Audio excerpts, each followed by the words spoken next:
era un verdadero innovador. Heriberto Herrera cambió el fútbol español, cambió el fútbol europeo y era un hombre de una obsesión por el fútbol, por los sistemas, por los jugadores. Aquí en Elche, en la temporada de la quinta posición en primera, hizo lo que después se llamó el contragolpe. Tenía la rapidez de Cardona y la aprovechaba, y era un equipo que al jugador mentalmente lo machacaba, lo tenía siempre en tensión. El Elche ganaba los partidos en los últimos 10 minutos, cuando los otros equipos estaban cansados y estaban ya, decir, bueno, estamos empatados, vale el empate, o hemos ganado 1-0. El Elche empezaba a jugar y meter presión y presión y presión y rapidez y velocidad, y el Elche y Heriberto cambió los sistemas tácticos del fútbol español. Después volvió otra vez a tener en Italia cambió el fútbol, el sistema de fútbol también. Y como persona, es una persona muy introvertida, muy callada, solamente vivía bien con su gente, con los jugadores. Era un personaje. Heriberto era un verdadero personaje y un visionario del fútbol. Cuando los extremos eran extremos y los centrales eran centrales, y Heriberto decía que no, que el extremo tenía que ser lateral y centrocampista, y el delantero centro tenía que ayudar al medio. Que el fútbol total, que nadie podía decir que todos ellos eran futbolistas, no eran extremos, no habían nacido extremos o defensa, que habían nacido futbolistas y que tenían que jugar un fútbol total y defender cuando el otro atacaba, porque antes las posiciones eran muy estáticas, y él puso a todo el equipo en movimiento y en revolución, y tenía un trato muy personal con el jugador. Llegó a bofetear a futbolistas y a retarlos, y era una lucha de cada partido, y era un temperamento, era un verdadero personaje. Yo estuve cuando tuvo el ictus que lo separó del Elche, allí en Cádiz, y nos dio a todos una impresión, porque era un hombre como persona, te voy a decir un rasgo humano. Él era paraguayo, y él en Madrid tenía a unos 50 o 60 estudiantes paraguayos matriculados en la Universidad de Madrid, en las universidades de Madrid, pagándole la estancia, la matrícula, dinero para sus gastos particulares, y lo hacía.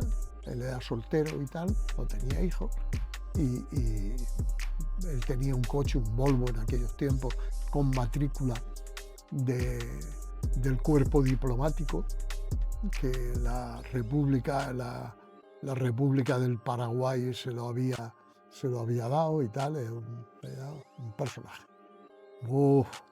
Era un técnico estupendo, era un muy buen entrenador, pero era muy pesetero. Don Pedro era muy pesetero.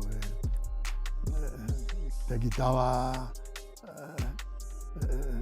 los zapatos sin tocarte los calcetines. Era como técnico, y el Elche le debe mucho, porque el Otto Bumbel hizo la transformación del equipo de Heriberto, que tenía un promedio de 34 o 35 años, con jugadores como Forneri, como Ramos, Chancho, Eulogio Martínez, Oviedo, Romero, un equipo que tenía un promedio de 34 o 35 años, y Pedro Otto Bumbel con Martínez Valero fueron los que rejuvenecieron a aquel equipo sin quitarle o incluso potenciando la calidad. Le dio paso primero a Abad, después Marcial, Lico, Curro, Villapún, en fin, Canós, fue el que transformó un equipo veterano a un equipo joven, Tomeu Llompart, y todo eso hay que ponerlo en el haber de Otto Gumbel. Por contra, él quería que el Elche pagara sus impuestos, que le pagara el alquiler del chalet y que le pagara primas, y que si nos sobraban puntos, ¿por qué no vamos a vendérselo a otro que esté necesitado y ganar dinero? A Martínez Valero se le escapaba de las manos, no lo controlaba. Pero fue como entrenador, cambió los sistemas físicos de entrenamiento, empezó a hacer controles físicos que no eran habituales en los entrenadores españoles. Como técnico era un fenómeno, como persona era muy rata. Máspoli es una bellísima persona. Hay que decir que Máspoli fue campeón del mundo, capitán de la selección uruguaya que le ganó a Brasil la final del mundo en Maracaná. Estoy hablando de Brasil, de Maracaná y de ser campeón del mundo, una selección, la uruguaya, que corresponde a un país que es la cuarta parte de España. El mérito de eso, de ahí sale el maracanazo, que fue el golpe que dio Máspoli. Máspoli era un hombre bueno, enamorado del fútbol, abierto, con una enorme capacidad de crear amigos, con una ilusión enorme contándote todas las aventuras de aquellos tiempos, las excentricidades de los compañeros, lo que hicieron para festejar. En fin, se ponía a hablar de fútbol en su casa de la plaza de Benidorm. Íbamos allí una serie de gente como fieles, como van la gente a la iglesia a escuchar misa. Íbamos a escuchar a Máspoli y hablaba de fútbol, y con el jugador tenía un trato exquisito, aparte de sus conocimientos técnicos. Pero si algún rasgo sobresale de don Roque Gastón Máspoli, es la bondad, y era un verdadero caballero, y como técnico pues había entrenado los mejores equipos de Uruguay, a Peñarol, era un ídolo en Peñarol, y aquí pues nos llevó a la final. Hombre, pues lo recuerdo absolutamente todo. Ese partido es un partido que no debió de jugarse cuando se jugó. Es un partido suspendido de la jornada de Navidad. Antes el fútbol no paraba en Navidad, la asociación de futbolistas recién creada obligó, y entonces lo que hicieron es esa jornada de Navidad trasladarla al último partido. El Elche jugó allí en Oviedo, los jugadores hablaron y tal, oye, pues mira, y después no hacen falta los puntos en el último partido para ascender, pues ya nos arreglamos, bien, tal. Era un tiempo donde el chalaneo en fútbol se daba como algo natural, es decir, que ni extrañaba ni la gente se sorprendía, todo el mundo daba por supuesto de que esas cosas ocurrían. Y llegó el último momento. Allí pues estaba Juan María, que es un jugador que salió del Deportivo Ilicitano, jugó en el Elche y estaba en el Oviedo, que era un poco la conexión. Después estaba Crispi, que después me contó al menos a mí todas las circunstancias de aquel partido, que era jugador Crispi del Oviedo. Y la cuestión de que el Zaragoza se metió por medio, les dio una prima por ganar, y los jugadores del Oviedo pues se aferraron pues a la prima por ganar, y además tuvieron suerte. El Elche no entró en ese juego. Roque Olsen le dijo a Martínez Valero de que el partido lo ganaban seguro. El Elche hasta ese momento estaba invicto en Altavix, y Olsen le dijo a Martínez Valero: Presi, no se caliente usted la cabeza, dale a nuestros jugadores una buena prima por la permanencia, y nosotros ese partido lo ganamos en Altaví con el ambiente que se va a formar. Y se formó el ambiente y él tuvo 100 ocasiones y al final, pues como decía, Lombardía. Yo tuve bastantes años después, la ocasión de hablar con él en el Carlos Tartier, y hablando de este partido, Lombardía me decía, mire usted, dice, yo de los cientos y cientos de partidos que he jugado como profesional, tengo en la memoria 3 o 4. Uno de ellos es el de Altavix. Dice, yo cuando terminé el partido creía que me mataban. Dice, yo estaba convencido que no llegaba desde la portería al túnel de vestuario, no llegaba vivo. Y cuando pitó el árbitro el final, salí corriendo y esperaba que la gente se tirara y me hiciera algo. Dice, porque además me lo había ganado. Dice, pero cuando llegué al túnel de vestuario miré arriba a ver si alguien me iba a tirar alguna cosa, se iba a lanzar. Dice, solamente vi gente llorando. Vi un grupo enfrente de mí desencajado, llorando. Dice, y durante muchos meses, muchos años, yo todavía me acostaba, cerraba los ojos y veía las caras de aquellas personas anegadas en el llanto, y lo que yo creía que me iban a hacer una agresión o algo por el estilo, lo que se convirtió fue en una imagen realmente, a mí me dejó. Dice, mire usted, me acuerdo de aquel partido y me acuerdo de aquellas caras. Pero la gente lo encajó muy bien, hubo una reacción muy importante en los medios de comunicación. En Radio Elche se hizo campaña, se creó el eslogan de Roque Sepulcre, volveremos, y curiosamente el año en que no subimos a primera, el Elche hizo la mejor campaña de abonos de su historia, mejor que cuando estaba en primera división.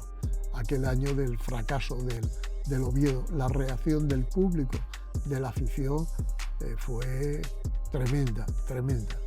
La siguiente temporada, casi sin refuerzo, vino tan solo Jaime Cano y Almagro, si no recuerdo mal, se subió de carrerilla, es decir, que el último partido que se jugó aquí frente al Rayo, el Elche ya estaba ascendido, pero aquel día del Oviedo fue un día muy amargo, el principio de una sucesión de partidos donde la mala suerte golpeó con muchísima dureza al fútbol ilicitano y a la afición blanquiverde.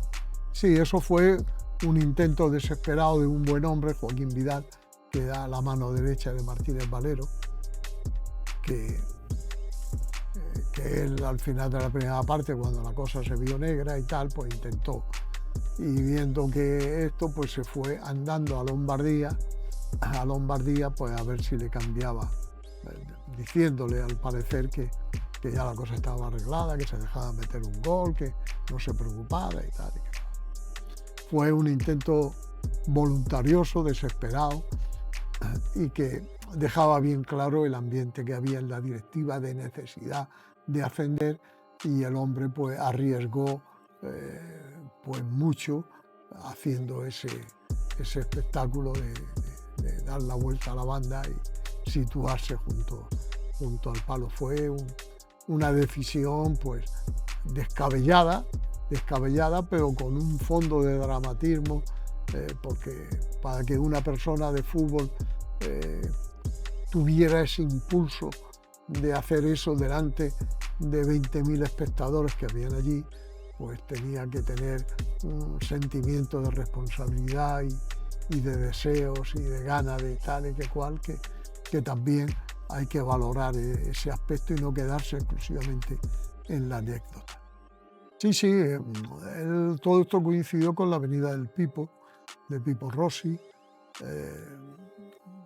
el Elche ya había tenido un número importante de paraguayos en sus filas, con Eulogio Martínez, el Pelao Ramos, en fin, Cayetano Re, todo esto eran, Cardona era hondureño, en fin, que no era uno o dos, aquí teníamos experiencia de todos los que Bogosian había traído, pero en aquel tiempo, pues ahí vino el Babi Cortés, vino Rubén Cano, vino Gómez Boglino, vino Orellana, Troviani con un año de diferencia, estaba Insaurralde, había un grupo muy importante de jugadores, algunos de ellos que me gustaría que siguieran, que tuvieran 20 años y vinieran hoy al Elche, el caso de Juan Gómez Boglino, o de Rubén, que fue un traspaso importante al Atlético de Madrid.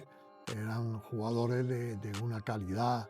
Finaroli era un goleador, Orellana, en fin, había jugadores de un nivel. En aquel tiempo había un desnivel enorme entre los ingresos económicos de jugadores que venían de allí y los que venían a España. Es decir, que un buen jugador en Argentina cobraba una cantidad y cuando venía a España lo que cobraba lo multiplicaba por 3. En fin, pero bienvenidos fueron porque hicieron un equipo que estuvo a punto de jugar competición europea con Pipo. Hubo dentro y fuera. Cuando terminó el partido, bueno, los gritos de la grada y tal, cuando terminó el partido, cuando salían los jugadores del Elche a vestuario, pues la gente del Hércules metiéndose. Y entonces se paró Aníbal Montero, o sea que se quitó la camiseta y empezó a mirar y a besarse el escudo, lo cual todavía puso a la gente. Antes Pipo Rossi era un hombre de 2 metros de alto y 120 kilos, se encaró también con la grada.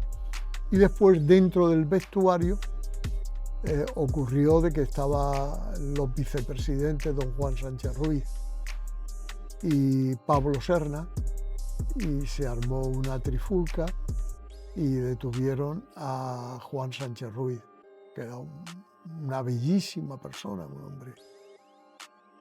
Lo metieron en el furgón policial. A todo esto Pablo Serna empezó a moverse, llamó a Indio, jugador del Elche, con otros jugadores vinieron, rodearon el furgón policial y no lo dejaron salir. En el entretanto, Martínez Valero llamó por teléfono al gobernador civil, que era un buen amigo de Martínez Valero, y el gobernador civil dio orden de que levantaran el arresto y lo recogieron, pero los futbolistas rodearon el furgón para que no se llevaran a don Juan, no se llevaran a don Juan al calabozo o algo por el estilo. Por el lío que se armó, agredieron a Pablo Serna, que también fue vicepresidente importante del Elche. Aquel partido fue, la verdad es que fue una pena. El Elche jugó la tensión, la presión de lo que se estaba jugando. Yo creo que le afectó mucho a los jugadores. Yo de esos partidos que me dolió especialmente en la derrota por lo que hubiese significado para el Elche y para los aficionados ilicitanos especialmente. Oblitas. Eso es un misterio. No se sabe qué ocurrió. No, lo que haya ocurrido allí lo metieron en una caja fuerte y tiraron la llave. Yo en investigaciones he intentado hablar con él, nunca me ha dado una respuesta. Yo pregunté a Pipo Rossi, que fue con el que se encerró en vestuario, estuvo 1 hora para marcharse después de jugar solamente un partido, y el Pipo me decía: mire usted, déjelo, es un macanudo, este pibe es un macanudo. pero nunca me dijo es un macanudo por esto y por esto y por esto y por esto. Yo no sé. Siempre, como dicen que piensa mal y acertarás, siempre pensé que había tema económico de por medio. No sé en qué aspecto, si con el representante que trajo a Oblitas, si estaba por medio el Pipo o no, pero no había otra razón. Él jugó contra el Barcelona. Cuando llegó al entrenamiento, pues se metió con el Pipo y a la hora salió. Y nunca, y mira que Oblitas vino a jugar al fútbol europeo, jugó años en Bélgica, después fue internacional muchas veces y tal. Pero de ese episodio la verdad es que es una espina que como investigador de los asuntos del Elche yo tengo clavada y quizá me muera sin saber qué ocurrió durante esa hora entre el Pipo Rossi y Juan Carlos Oblitas. Cuando Martínez Valero, creo que fue en el 72, termina de pagar a los propietarios y el estadio ya es escriturado propiedad del Elche Club de Fútbol, Altavix se caía de viejo. Es decir, no resistía ni el palco, ni los vestuarios, ni el terreno de juego, que era un terreno ya engramado, no era césped ya, aquello no se podía mantener. Y entonces Martínez Valero alumbró, lanzó la idea de hacer un nuevo estadio. Y lo presentó en una asamblea y dejó clara la financiación, que era algo como mágico el tener un estadio sin costarte una peseta. Lo que era anterior del Corte Inglés había ofrecido 90 millones de pesetas por los terrenos de Altavix. Después se creó la zona de aparcamiento. Creó en el entorno del estadio 1.700 aparcamientos a 100.000 pesetas, que eran 170 millones, más 100 de Altavix, 270. Y la Delegación Nacional de Deportes daba a plazo y a bajísimo interés para pagar en 20 años, en 30, 50 millones de pesetas. Con lo cual se lo presentó a la Asamblea y le dijo, señor, aquí no nos va a costar nada. Pues aquí tenemos esto, tenemos lo otro, tenemos lo demás allá y nos va a salir sin pagar nada, vamos a tener un estadio. Esa era la teoría. Después la práctica fue distinta. Primero el campo de Altavix, que era dentro de la organización urbanística de Elche, era zona deportiva. El ayuntamiento tenía la obligación, tenía la necesidad, el Elche, de que la transformara en zona edificable para que tuviera valor. Pero ahí había enfrentamiento entre el alcalde Vicente Quiles y Martínez Valero. Era el tiempo en el 76, donde ya los partidos políticos, y Martínez Valero se presentaba a senador por un partido político, mientras que Vicente Quiles era del antiguo régimen. No había una comunión entre ellos y aquello se retrasó, con lo cual el Elche perdió la posibilidad de tener ingresos por ahí. Después de los 1.700, los que se vendieron fueron 700 y algunos de ellos aplazados durante 10 años, con lo cual tampoco se recogieron los 170 millones. Como el ayuntamiento, por otra parte, no dio el permiso de obras para edificar el nuevo estadio tuvo permiso de obras 20 años después de haberse inaugurado. Pues la Delegación Nacional de Deportes no daba el préstamo porque el estadio no tenía permiso de obras para hacerse. Con lo cual todo se le vino abajo. Afortunadamente esa directiva, con Martínez Valero, Pablo Serna, Vicente Cañizares, que no hace mucho ha fallecido, otros muchos directivos, don Juan Sánchez Ruiz, Abel Zaplana, que vino de Crevillente, soportaron el peso, pagaron lo que pudieron, y ahí ya vino todo el problema económico del Elche, que se había mantenido a base de traspasos, porque el Elche siempre ha sido deficitario, pero hoy traspasaba a Lico, mañana a Ballester, antes a Marcial, primero a Cardona, después a Cayetano Rey. En fin, con traspaso iba paliando las deudas naturales. Pero en ese lío económico se olvidaron del Deportivo Ilicitano, se olvidaron del equipo del fútbol. El equipo fue perdiendo calidad y se creó una situación económica explosiva que ya vino lastrando al Elche durante años y años. Muy bien, todos los presidentes tienen el principio y el final, porque al final son personas que han estado comprometidas económicamente con cantidades algunas como para perder el patrimonio personal. Y ya los últimos tiempos lo que intentan es recuperar parte del dinero que han puesto para que los demás nos divirtiéramos viendo fútbol. Pero el Martínez Valero, el balance es espectacular. La rejuvenecida del equipo de los años 60 y la construcción del Estadio Martínez Valero, el traer el Mundial a Elche, el balance de Martínez Valero fue el que potenció, hizo filial al Deportivo Ilicitano.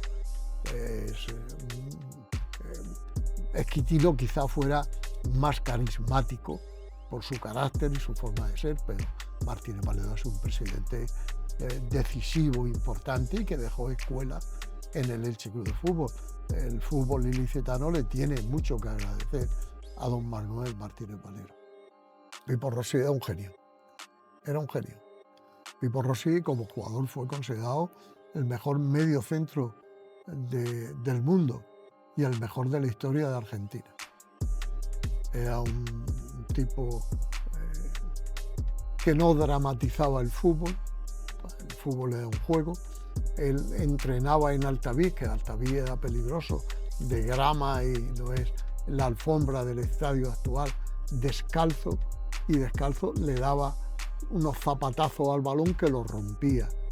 Era una persona muy visceral, muy futbolera. Él se iba, que el Elche jugaba el domingo por la tarde, él buscaba un partido a las 10 de la mañana de juveniles para ir a verlo. Seguía al Deportivo Ilicitano.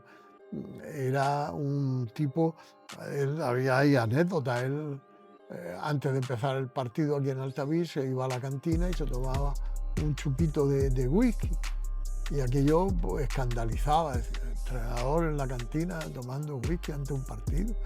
Martínez Valero le dijo, pero mister, tal, ¿usted cree que eso está bien y tal? Ahora que usted debería estar en vestuario explicándole lo que tienen que hacer a los jugadores.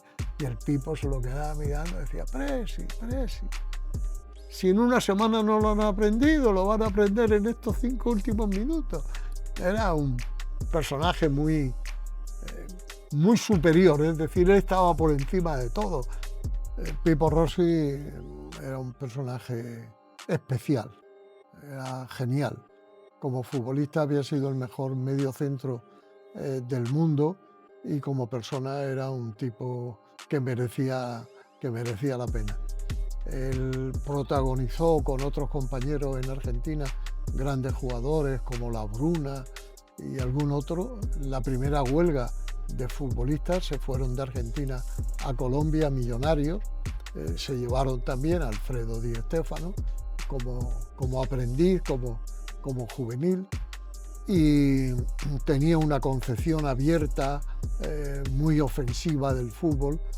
Él entrenaba al mismo nivel que los jugadores, corría por Altavix descalzo, le daba con una fuerza y una dirección al balón tremenda, y era una persona que estaba por encima de todo. Él se consideraba por encima de todo. Hay una anécdota cuando habla de las condiciones económicas de su contrato. Martínez Valero, ya viendo las exigencias, le dice, para Martínez Valero Olsen era un dios, le dijo, pero mister, va a ganar usted mucho más que Olsen. Y Pipo dijo, pero usted, ¿quién es Olsen? Yo soy el Pipo. Y tiene muchas anécdotas. En Mendizorroza, Rubén Cano tenía una tarde horrible. Y le decía, perro, vos sos un perro, Rubén, sos un perro. Y después en la segunda parte, Rubén marcó un gol y se fue corriendo contra el Pipo. A la concha de tu madre, le decía, a la concha de tu madre. Y cuando llegaron juntos, el Pipo lo cogió y le dio un abrazo y empezó a besarlo y Rubén Era un estilo distinto de profesional de ahora.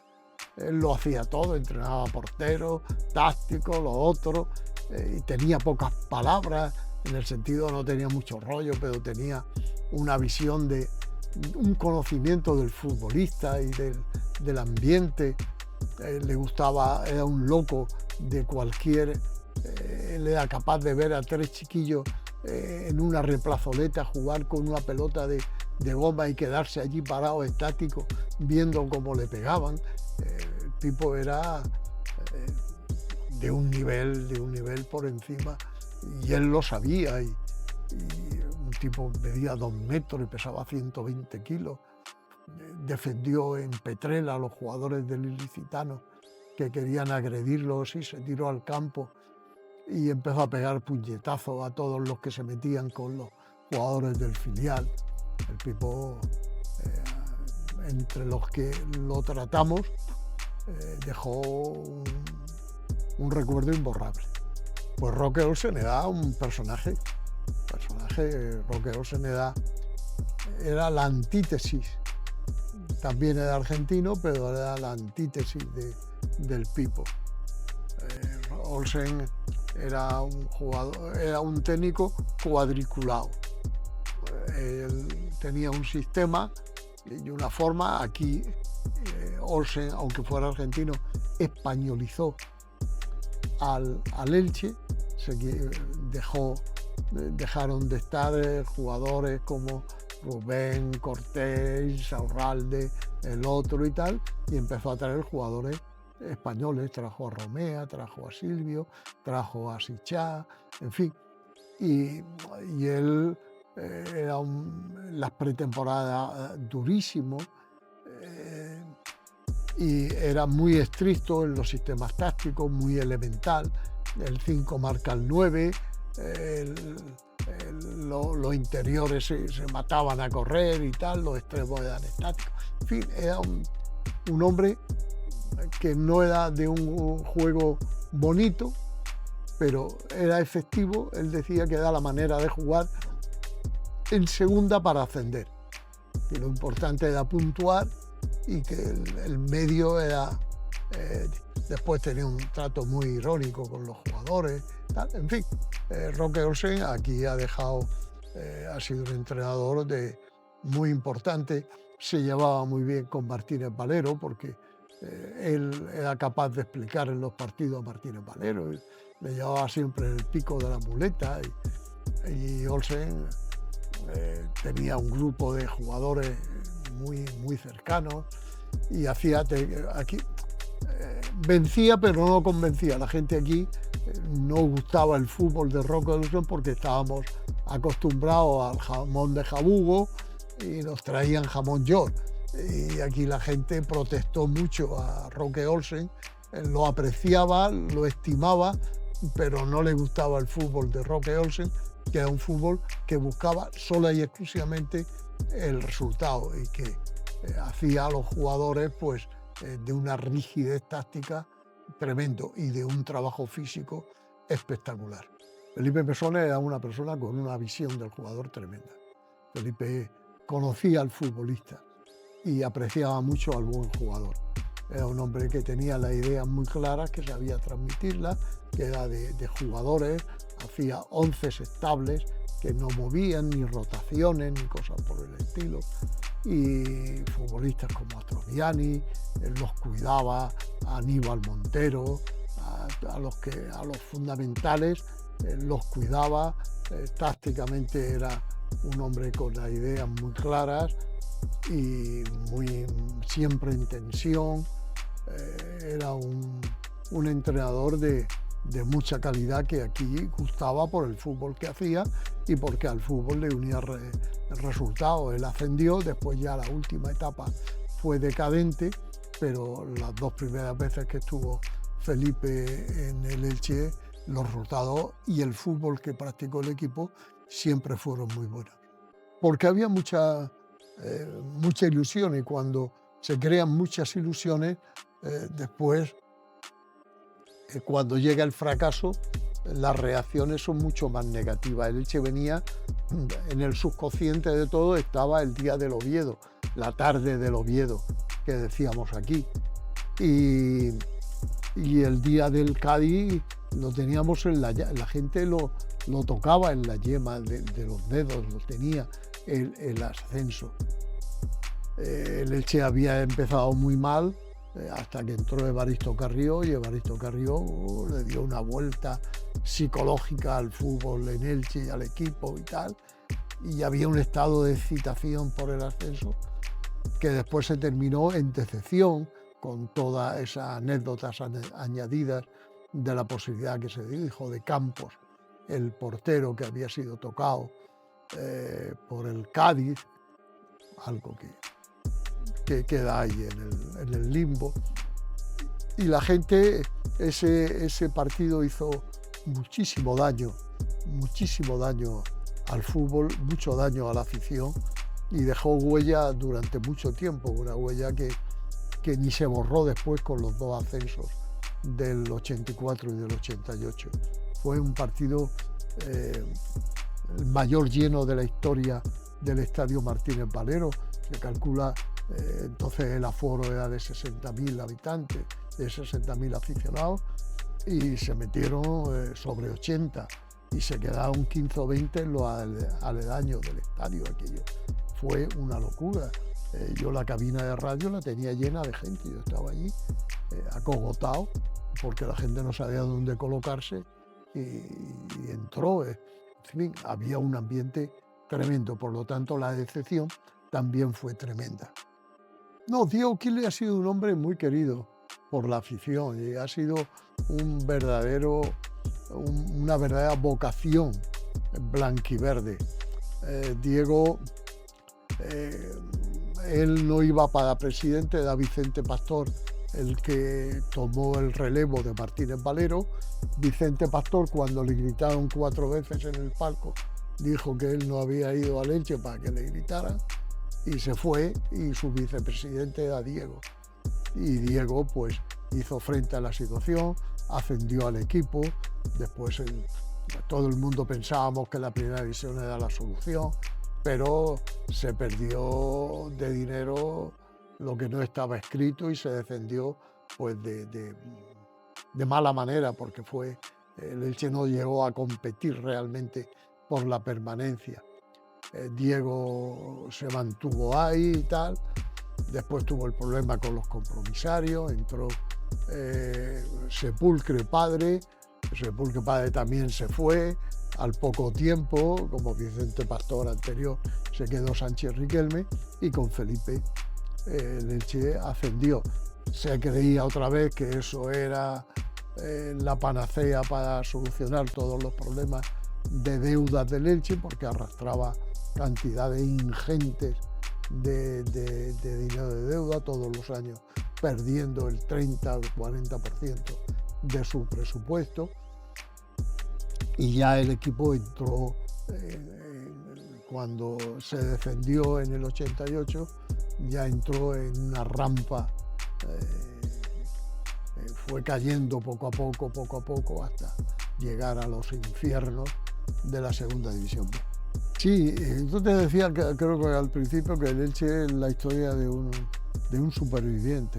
todos los años el Elche estaba a punto de defender. Cuando entró Anselmo Navarro, estaba el Elche, que todo el mundo pues, pensaba que lo razonable, con la deuda que tenía, es que desapareciera el Elche e iniciar la andadura con el Deportivo Ilicitano a cero de deuda. Y Anselmo levantó la mano y dijo, no, aquí el Elche no se queda sin presidente. Y hubo ahí una situación muy complicada con el equipo en segunda B, deudas por todos sitios, habíamos perdido prestigio, íbamos a campo impropios y a rivales, pero tampoco le ganábamos, no terminábamos de ascender a pesar de los pesares.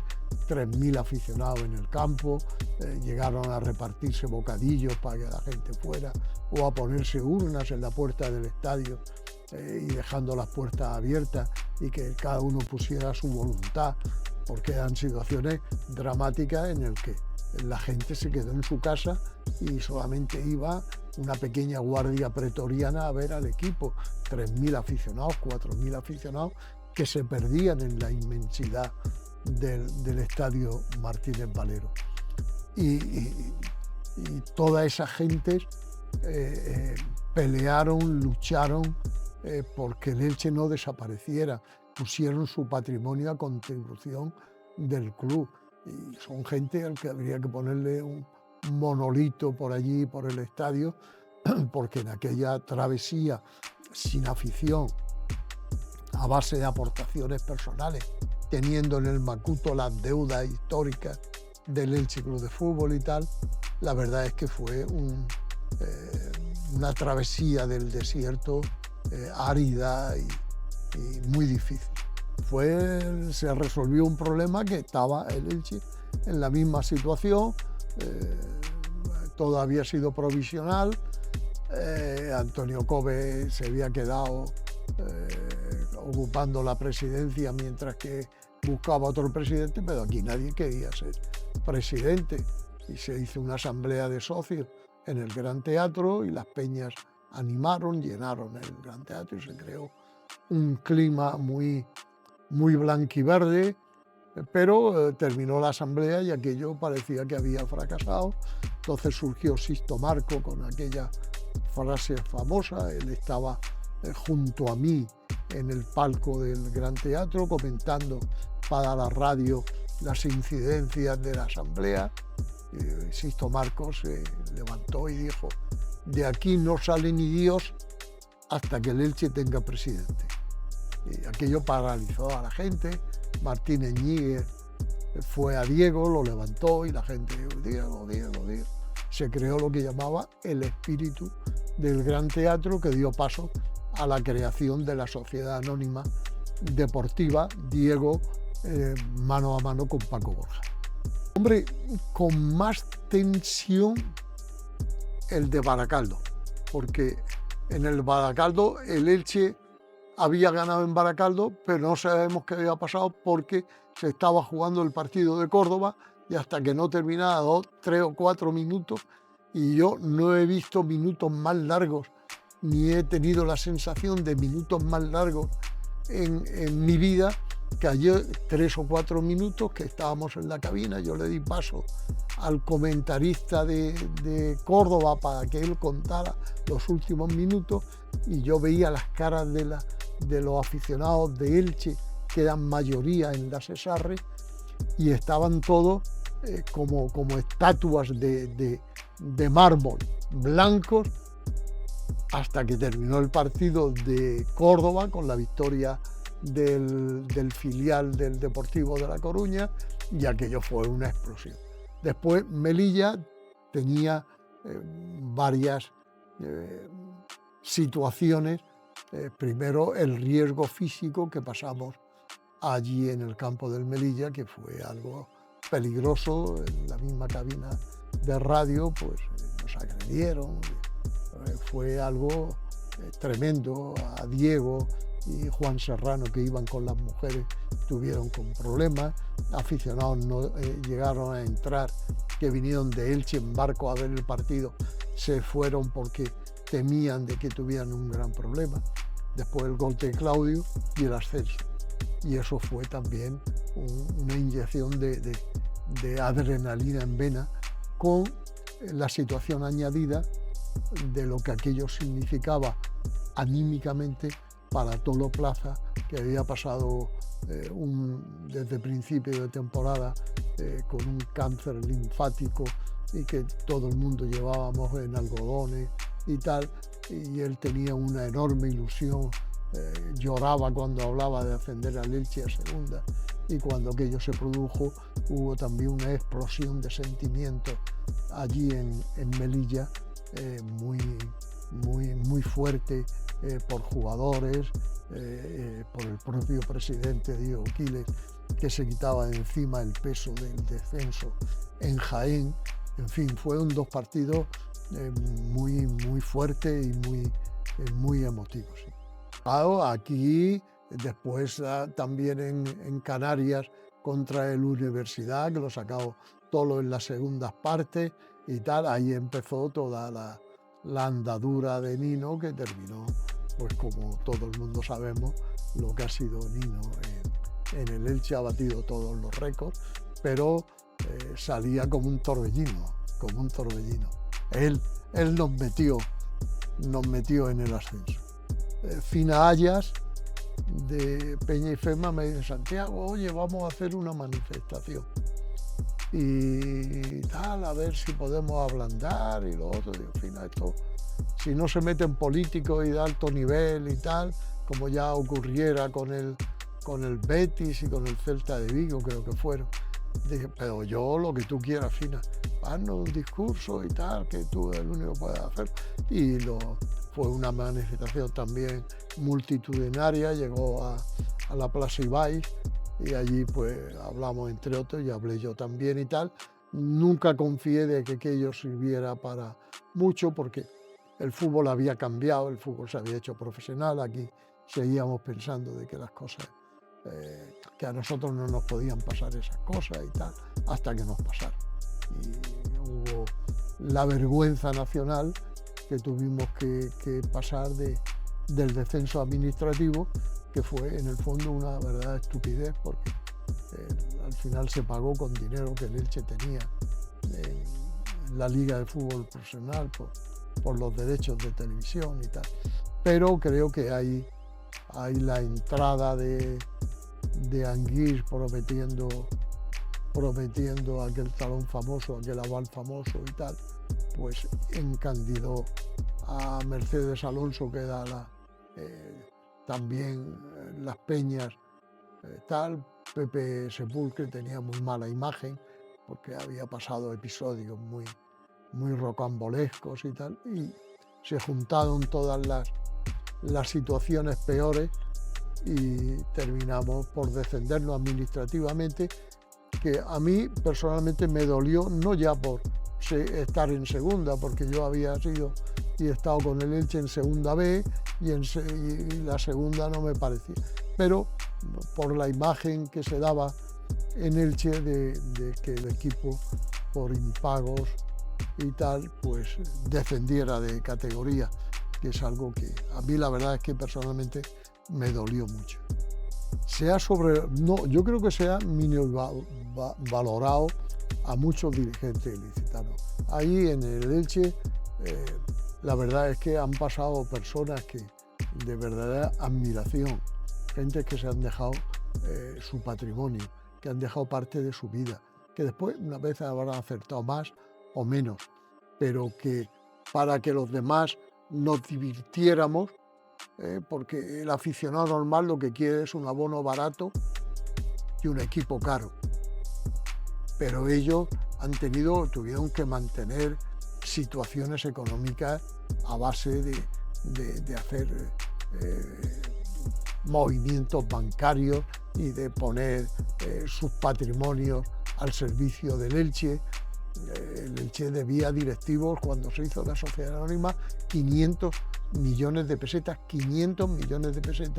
directivos, de la directiva de Sánchez Riquelme, Anselmo, Antonio Aledo, y renunciaron a 500 millones de pesetas en favor del Elche. Después puedes juzgar como quieras la gestión, pero cuando el Elche descendió a Segunda B, seguía teniendo una plantilla, tenía que pagarla. Todo el mundo le exigía que ascendiera, pero al fútbol eran 3.000 o 4.000 personas, no había más.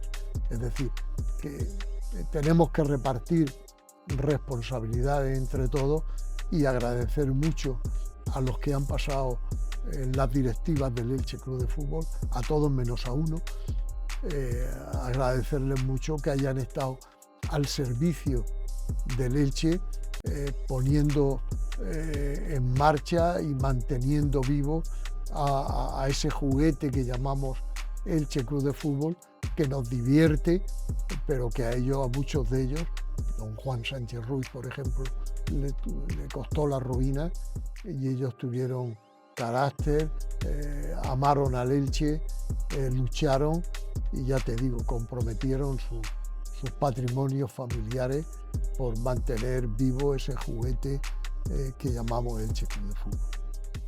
Pues yo le veo futuro.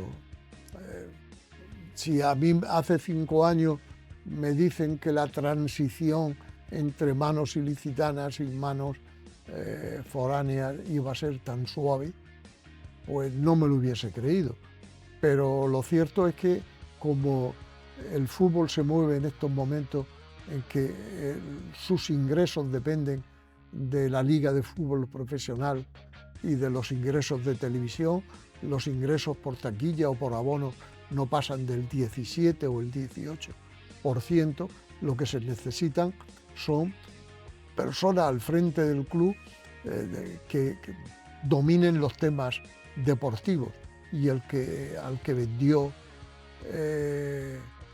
Sepulcre, Bragarnis, es un hombre metido en negocios deportivos, que supongo que mantendrá al equipo en primera, pero tampoco es un drama para un club como el Elche o como otros, porque estamos viendo el Elche ha jugado en primera división contra el Murcia, contra el Hércules, contra el Zaragoza, contra el Málaga, contra el Burgos, contra el Pontevedra, el Centro de Deportes Sabadell, que es un equipo primer divisionista, y el Elche se mantiene. Y todos esos que te he contado o están en los arrabales o algunos incluso han desaparecido.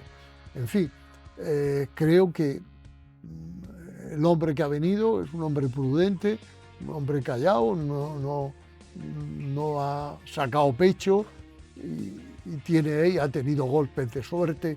El ascenso y la permanencia han sido dos, donde entre el equipo, el entrenador y la Virgen de la Asunción nos han ascendido y nos han mantenido en primera, y que siga la suerte, porque además la suerte es parte del juego y de tener suerte no nos podemos avergonzar. A mí me parece bien, porque si tenemos en cuenta que el antiguo modelo de gestión del Elche terminó siendo tan ruinosa y terminó como terminó con Sepulcre, pues un nuevo sistema de gestionar el club pues puede seguir manteniéndonos al equipo cada 15 días en el estadio para ir allí, divertirnos con él, y si gana pues alegrarnos mucho, y si pierde pues decir, bueno, a la próxima ganaremos.